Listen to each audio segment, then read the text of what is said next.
নমস্কার বন্ধুরা, কেমন আছো তোমরা সবাই? আমি খুব একটা ভালো নেই। আমার গলার ভয়েস শুনে বুঝতে পারছো ঠান্ডাটা কিছুতেই কমছে না। তো যাই হোক, কালকে টোটাল 3টে বাচ্চাকে স্টেরিলাইজেশনে পাঠালাম। আমি মাদার্স আর্থ থেকেই স্টেরিলাইজটা করাই। যেখান থেকে উকে ট্রিটমেন্টে পাঠিয়েছি সেখানেরই এই 3টে বাচ্চা থাকে।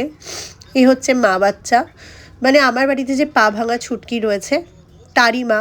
ওখানে তার আবার একটা বড় মেয়ে আছে, মানে ছুটকির দিদি আছে। আবার তার পরের লটে 4টে বাচ্চা জন্ম দিয়েছিল, 2টো বাচ্চা আছে। 2টো বাচ্চাকে আমি খাঁচা টাচায় রেখে ওখানকার যে আশেপাশে যারা থাকে তারাই সব দেখাশোনা করে। তো মোটামুটি একে যখন ধরতে গেছে ওরা খুব জ্বালিয়েছে নাকি।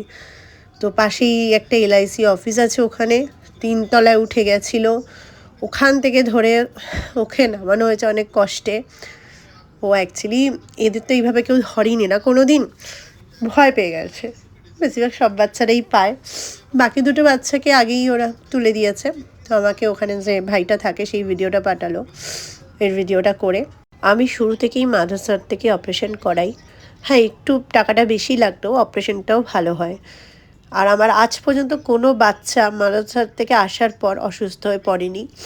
খুব ভালোভাবে ওরা স্টিচটাকে শুকিয়ে তারপর ছাড়ে।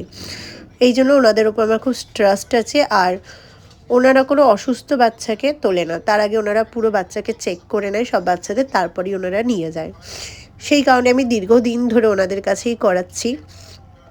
হ্যাঁ, মানে একটুখানি টাকাটা বেশি লাগে, কিছু করার নেই। আমি ওই জন্য আমার দেরি হয় করাতে, কারণ টাকাগুলো অ্যারেঞ্জ করতে হয়। তো আরও কিছু বাচ্চাও রয়েছে, তাদের টাকাও অ্যারেঞ্জ করে আমাকে আবার পাঠাতে হবে। আই হোপ সব বাচ্চাদের আস্তে আস্তেই আমি স্টেরিলাইজ করে দেবো, যাতে আর তাদের কোনো প্রবলেম না ফেস করতে হয়।